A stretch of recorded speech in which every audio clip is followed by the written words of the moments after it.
ہمارا دل آپ کی طرف سے بالکل صاف ہے، گندا کیوں ہوگا؟ اتنا ڈھیر سارا آپ نے ہمیں پیار دیا ہے، ہماری ہر خواہش پوری کی ہے، تو آپ ہمارے بارے میں ایسا کیسے سوچتے ہیں؟ ہمنا نے لاڈ سے ڈی ایم کے بازو پر اپنا ہاتھ رکھتے ہوئے تسلی دی۔ حدید، تمہاری رائے بھی یہی ہے؟ ڈی ایم نے حدید کی طرف دیکھتے ہوئے پوچھا۔ ویسے افسوس کی بات ہے، میری اور حارث کی کوئی ویلیو ہی نہیں۔ ہم کہہ رہے لیکن آپ حدید سے پوچھ رہے۔ ہمنا نے گلہ کرتے ہوئے اپنا ہاتھ پیچھے کھینچا۔ میں آپ سے پہلے بھی کہہ چکا ہوں اور اب دوبارہ سب کے سامنے کہہ رہا ہوں، مجھے آپ سے اور نتاشا آنٹی سے بہت محبت ہے۔ گلے کا سوال ہی پیدا نہیں ہوتا۔ حدید کا لہجہ بہت مضبوط تھا، کہیں سے بھی جھوٹ کا شبہ نہیں ہوتا تھا۔ اور وہ تمہارا بھائی؟ چند لمحوں کی خاموشی کے بعد ڈیم نے پوچھا۔ میرا بھائی ہونے کے ساتھ ساتھ وہ آپ کا بھتیجا بھی ہے اور بہت ضدی ہے، لیکن امید کی جا سکتی ہے کہ جو مخلوق اس کے گھر میں ہوائی تشتری کے ذریعے پہنچی ہے وہ اس میں تبدیلی ضرور لائے گی، جب تک ہمیں انتظار کرنا پڑے گا۔ حدید کی بات کو سمجھتے ہوئے ہمنا نے چونک کر اس کی طرف دیکھا۔ تمہیں شرم نہیں آتی میرے دوست کے بارے میں ایسے کہتے ہوئے؟ ہمنا نے حدید کو آنکھیں دکھاتے ہوئے کہا۔ ایکسکیوز می، وہ آپ کی دوست کے ساتھ ساتھ میری بھابھی بھی ہے، حدید نے بدو جواب دیا۔ کبھی وہ ہیرا کی بھابھی تھی اور اب حدید کی، حارث نے کباب کا ٹکڑا منہ میں رکھتے ہوئے کہا، تو حدید نے ایک زوردار مکہ اس کی کمر میں رسید کیا۔ میرے منہ سے کیوں نکالا؟ پلیٹ سے اور لے لے، حارث نے منہ پہ ہاتھ رکھتے ہوئے کہا۔ اور تم لوگ کو برا نہ لگے تو میں اور رانا اس کے گھر چلے جائیں۔ ڈی ایم کی بات پر سب نے جھٹکے سے سر اٹھاتے ان کی طرف دیکھا۔ زیادہ حیران ہونے کی ضرورت نہیں، کبھی کبھی جھکنا بھی اچھا ہوتا ہے، ڈی ایم کہتے ہوئے اپنی کرسی سے اٹھ کھڑے ہوئے۔ میرا نہیں خیال کہ آپ کو وہاں جانا چاہیے۔ اس سے پہلے کہ ڈی ایم اپنی جگہ سے ہلتے حدید کی بات پر رکے۔ میں بھائی کا بہت احترام کرتا ہوں، مگر میری دلی خواہش ہے کہ آپ ان کے گھر میں نہ جائیں، وہ آئیں گے، بس تھوڑا انتظار کر لے۔ حدید کہتے ہوئے خاموشی سے اپنا کھانا کھانے لگا، جبکہ ڈی ایم گہری سوچ میں ڈوب گئے۔ آج صبح سے ہی بادلوں نے شہر کو اپنے لپیٹے میں لے رکھا تھا۔ سردی کی آمد تھی، ٹھنڈی ہوائیں بھی اپنے زوروں پر تھیں، یوں لگ رہا تھا جیسے آج بارش بہت برسے گی۔ ہیرا گلاس وال ساتھ لگی خاموشی سے نیچے لان میں بیٹھے حدید اور حیات کو باتیں کرتے دیکھ رہی تھی۔ یہ دونوں بھائی آپس میں ایسے باتیں کر رہے جیسے کوئی بزنس ڈیلنگ کر رہے، کہیں سے بھی نہیں لگتا کہ یہ دونوں ایک دوسرے کے بھائی ہیں۔ کتنا عجیب سا انداز دونوں کا۔ ہیرا اپنی بات پر خود ہی محظوظ ہوئی، بھلا اس طرح کون بات کرتا ہے، نہ ہنسی نہ مذاق نہ کوئی پیار بھری بات۔ حدید تو یوں بیٹھا ہے جیسے کوئی جرم کیا ہوا ہے، اور حیات صاحب نے تو ہنسنا سیکھا ہی نہیں، یہاں تو مسکراہٹ بھی چہرے پہ آ جائے تو غنیمت ہے۔ میں نے تو اتنے دنوں میں اس بندے کو خوش نہیں دیکھا، حالانکہ میری جیسی بیوی کسی نعمت سے کم نہیں۔ ہیرا سوچتی ہوئی بیڈ کی طرف مڑی۔ کیا مجھے نیچے جانا چاہیے؟ خود سے سوال کرتی ڈریسنگ ٹیبل کے سامنے آ کھڑی ہوئی۔ حدید کی تو خیر ہے، لیکن اگر اس نے میرے ساتھ بدتمیزی کی تو مجھے خاصا برا لگے گا۔ ہیرا نے بالوں میں ہاتھ پھیرتے ہوئے اپنا عکس شیشے میں دیکھا۔ اگر تم نے اپنی بکواس کر لی ہے تو تم یہاں سے جا سکتے ہو، حیات نے انتہائی سنجیدہ لہجے میں کہا، تو حدید اسے دیکھتا رہ گیا۔ کہ آپ کیسے اجنبیوں کی طرح مجھ سے بات کر رہے ہو؟ حدید کے لہجے میں دکھ تھا۔ جب تم غیروں کے ساتھ مل جاؤ گے تو مجھے ایسا ہی پاؤں گی۔ حیات مطمئن سا تھا، اب خودغرض نہ چاہتے ہوئے گلا زبان سے پھسلا۔ میں خودغرض نہیں، حقیقت تو یہ ہے کہ تم خودغرض ہو۔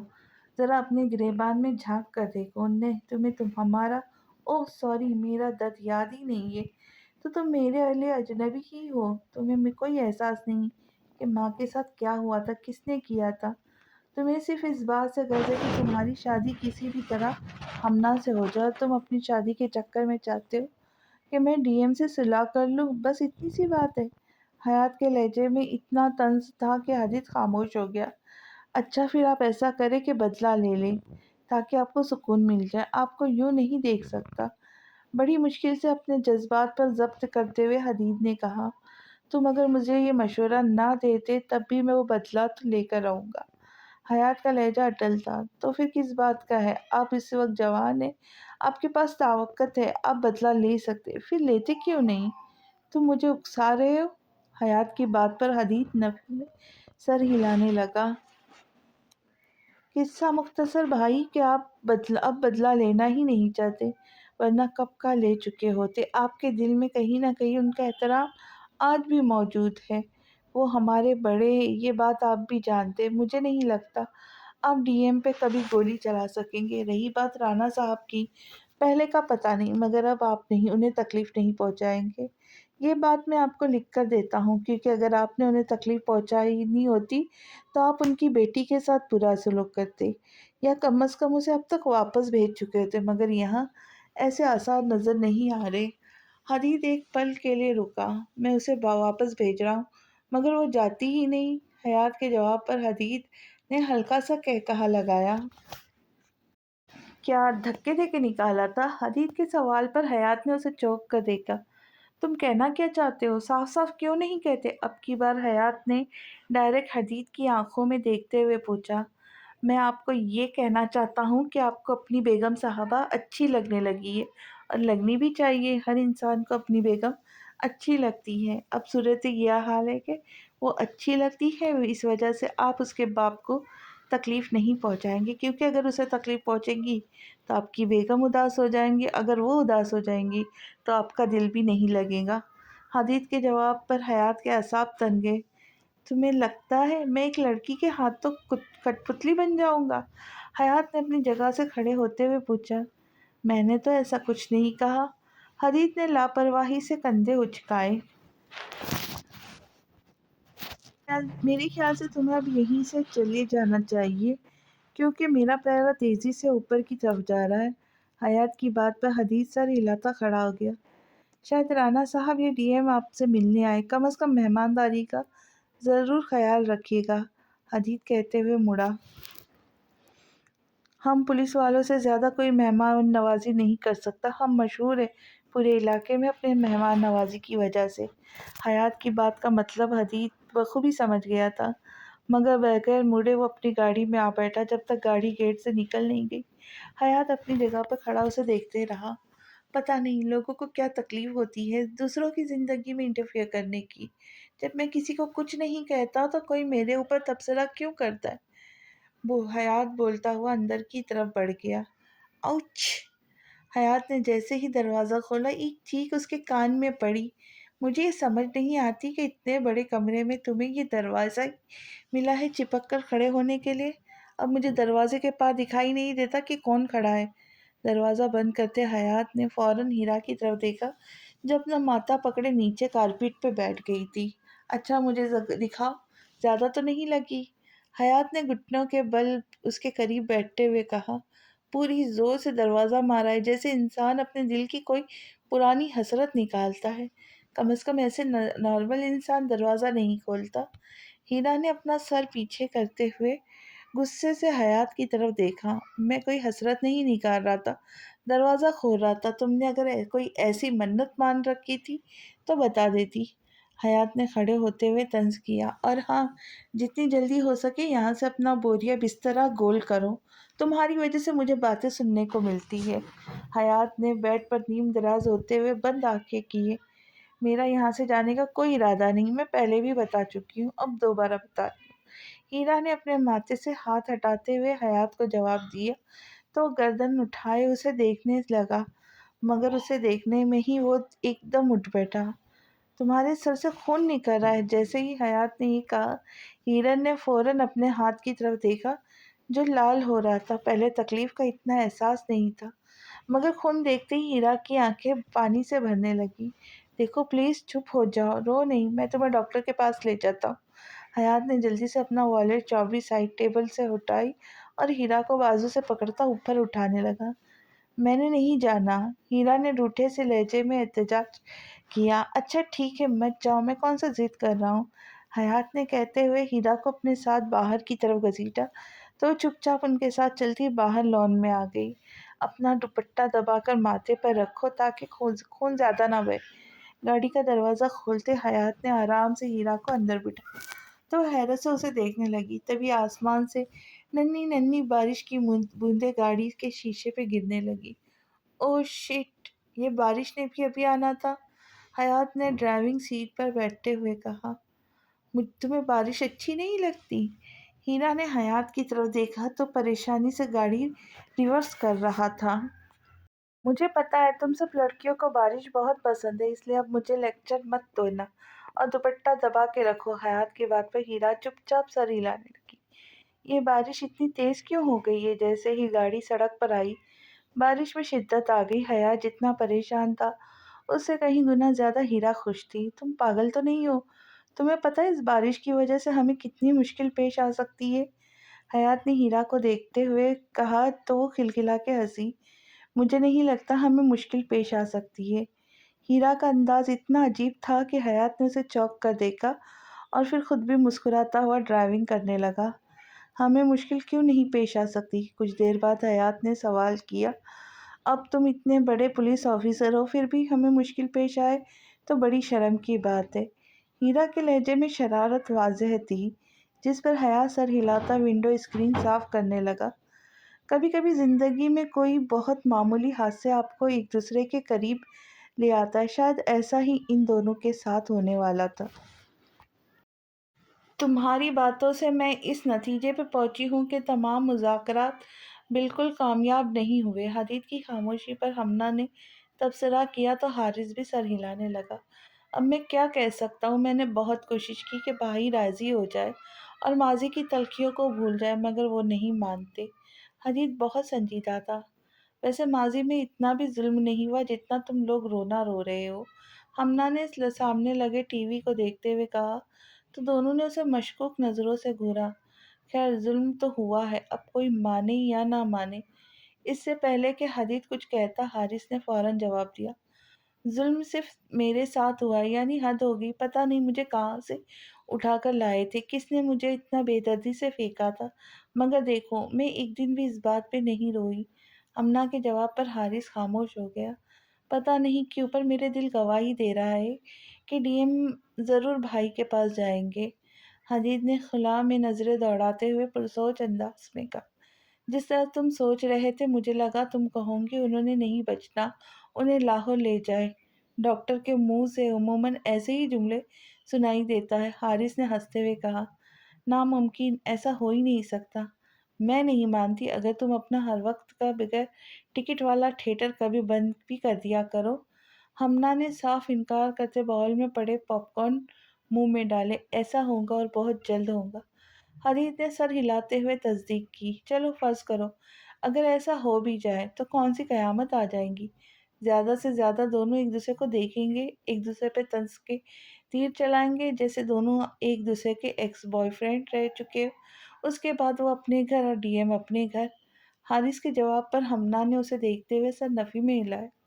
مجھے لگتا تھا حارث کہ تم بڑے ہو گئے ہو اور تھوڑی بہت عقل بھی آ گئی ہوگی، مگر یہاں تو عقل جاتی نظر آ رہی ہے۔ ہمنا نے ریموٹ سے ٹی وی کی آواز اونچی کی۔ مجھے یہ ڈر نہیں کہ ڈی ایم وہاں جائیں گے، مجھے اس بات کا خدشہ ہے کہ بھائی ان سے بہت بدتمیزی کریں گے، اور اگر وہ ڈی ایم سے بدتمیزی کرتے ہیں تو ڈی ایم کا مان ٹوٹ جائے گا۔ میں نے دیکھا ہے ان کے لہجے اور آنکھوں میں ایک مان ہے کہ بھائی انہیں براہ راست کچھ نہیں کہیں گے۔ اگر وہ رانا صاحب کو کچھ کہتے ہیں تو ہیرا کا دل ٹوٹ جائے گا، جبکہ میں ایسا ہرگز نہیں چاہتا۔ حدید بہت فکر مند دکھائی دے رہا تھا۔ تم کیوں ان لوگوں کی فکر کر رہے ہو جنہیں تمہاری فکر نہیں؟ میرے کہنے کا مطلب یہ ہے کہ انہیں ان کے حال پہ چھوڑ دو، دیکھتے جاؤ کہ کیا ہوتا ہے۔ میرا تو دل کرتا ہے جب ڈی ایم اور رانا انکل ایس پی سے ملنے جائے تو ہم بھی ان کے ساتھ جائیں۔ دیکھو تو صحیح کہ دو پرانے دشمن جب آپس میں ملتے ہیں تو حقیقی زندگی میں کیا کرتے ہیں۔ موویز میں تو پیچھے سے بڑا ہی زبردست بیک گراؤنڈ میوزک لگا ہوتا ہے جو سچویشن کو مزید نکھار دیتا ہے۔ ہمنا نے پرجوش انداز میں کہا تو حارث نے حدید کی طرف دیکھا۔ ہمنا تمہیں کیا ہوتا جا رہا ہے؟ تم تو بہت سنجیدہ لڑکی تھی۔ اب کی بار حدید نے ڈائریکٹ ہمنا کی طرف دیکھتے ہوئے کہا تو حارث بے ساختہ ہنسنے لگا۔ کبھی کبھی حدید تم بہت مزاحیہ باتیں کرتے ہو، جیسے ابھی تم نے کی۔ حارث کے ہنستے ہوئے حدید کی طرف دیکھا تو اس نے پاپ کارن کا پورا باؤل حارث کی طرف اچھال دیا۔ دفعہ ہو جاؤ تم دونوں، میں نے تمہارے ساتھ نہیں بیٹھنا۔ حارث اپنے کپڑے جھاڑتا اندر کی طرف بڑھ گیا۔ تمہاری ہیرا سے بات ہوئی؟ کیا کہتی ہے وہ؟ اب کی بار نرمی سے حدید نے ہمنا کی طرف دیکھتے ہوئے پوچھا۔ کچھ نہیں، اس نے حقیقت کو تسلیم کر لیا اور وہ خوش ہے۔ ہمنا نے کندھے اچکاتے ہوئے سرسری سا جواب دیا۔ حیرت ہے، ہیرا جیسی لڑکی بھائی کے ساتھ خوش ہے؟ حدید نے حیرت سے اظہار کیا۔ اسے خوش نہیں ہونا چاہیے تھا؟ حدید کی حیرت پر ہمنا نے بے ساختہ پوچھا۔ میرا مطلب ہے کہ بھائی کافی بور سے انسان ہے، لڑکیوں کے تھوڑے رومانٹک ہسبینڈ پسند ہوتے۔ حدید کہتا ہوا اپنی چیزیں سمیٹنے لگا۔ کیا تم ایک رومانٹک ہسبینڈ بنو گے؟ ہمنا کے سوال پر چیزیں سمیٹتے حدید کا ہاتھ رکا۔ تم نے مجھے کبھی نہیں بتا تمہیں کیسا ہسبینڈ چاہیے؟ مطلب وہ کون کون سی خوبیاں ہیں جو تمہیں اپنے ہسبینڈ میں دیکھنا چاہتی ہو؟ چیزیں وہیں چھوڑتے حدید نے دل سے سوال پوچھا۔ مجھے تمہارے جیسا ہسبینڈ چاہیے۔ میں آج تمہیں اپنا ایک راز بتاتی ہوں۔ میں نے تمہیں کہا تھا کہ مجھے ایک لڑکا پسند ہے، یاد ہے نا؟ ہمنا کے کہنے پہ حدید نے ہلکا سا سر ہلایا، مگر اس کا دماغ ہمنا کے پہلے جملے پر ہی رکا ہوا تھا۔ تمہیں پتہ ہے وہ شخص کون ہے؟ ہمنا نے اپنی جگہ سے کھڑے ہوتے ہوئے پوچھا۔ کون؟ حدید کے منہ سے نکلا۔ وہ شخص تم ہو۔ میں نے ہوش سنبھالتے ہی صرف تمہیں پسند کیا ہے۔ اب تمہارے اندر جو بھی خوبیاں ہیں سب مجھے پسند ہے۔ ہمنا اقرار کرتی اپنے کمرے کی طرف بڑھ گئی، جبکہ حدید اپنی جگہ بت بنا کھڑا تھا۔ کتنی عجیب بات ہے کہ جو لڑکی مجھے پسند ہے میں بھی اسے پسند کروں۔ یہ احساس کتنا خوشگوار ہے۔ ہوش میں آتے ہی حدید نے خود کلامی کی۔ آدھی رات کے قریب ہیرا کی آنکھ پیاس کی شدت سے کھلی۔ آنکھیں کھولتے ہی کمرے میں ہلکی روشنی کے باعث اسے اپنے ارد گرد کچھ کو سمجھنے میں دیر لگی۔ کیا کوئی چیز چاہیے؟ اس سے پہلے کہ ہیرا اٹھنے کی کوشش کرتی اسے اپنے بہت قریب سے حیات کی آواز سنائی دی۔ مجھے پیاس لگی ہے۔ ہیرا کے کہنے پہ حیات نے فوراً قریب پڑا پانی کا گلاس اٹھایا اور اسے سہارا دے کر بیٹھنے میں مدد کی۔ چوٹ کی وجہ سے تمہیں بخار ہو گیا تھا، مگر اب تمہارا باڈی ٹیمپریچر نارمل ہے۔ پانی پیتی ہیرا کے ماتھے کو چھوتے ہوئے حیات نے سکھ کا سانس لیا۔ مجھے امید نہیں تھی، گلاس واپس کرتے ہوئے ہیرا نے سرسری انداز میں کہا۔ کس بات کی؟ حیات نے اسے لیٹنے میں مدد کی۔ یہی کہ تم میرا خیال کرو گے۔ ہیرا کا رخ حیات کی طرف تھا۔ تمہاری رائے میرے بارے میں کافی خراب ہے۔ حیات منہ بناتے ہوئے ہیرا کے قریب ہی نیم دراز ہو گیا۔ تو تمہاری رائے میرے بارے میں کون سی بہت اچھی ہے؟ ہیرا کے جواب پر حیات مسکرانے لگا۔ جب میں نے تمہیں پہلی بار ہوٹل میں دیکھا تھا تو کبھی نہیں سوچا تھا کہ تم میری بیوی بننے کے قابل ہو۔ حیات کے جواب پر ہیرا اس کی طرف جھکی۔ ہماری رائے ایک دوسرے کے بارے میں کتنی پرفیکٹ ہے۔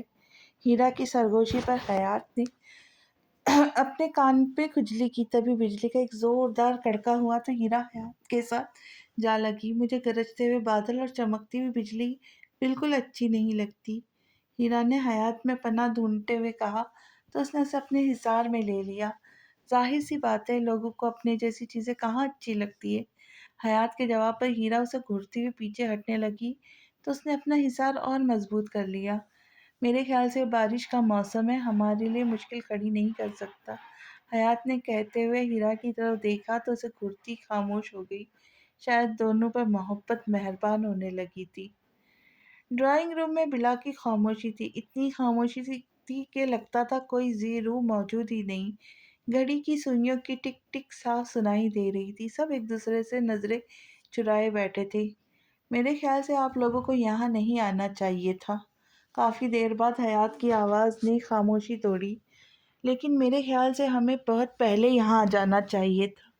ڈی ایم کے جواب پر سب نے حیات کی طرف دیکھا جو کسی کی طرف نہیں دیکھ رہا تھا۔ میں آپ لوگوں کو پسند نہیں کرتا اور میرے خیال سے آپ لوگوں کی بھی میرے بارے میں یہی رائے ہوگی۔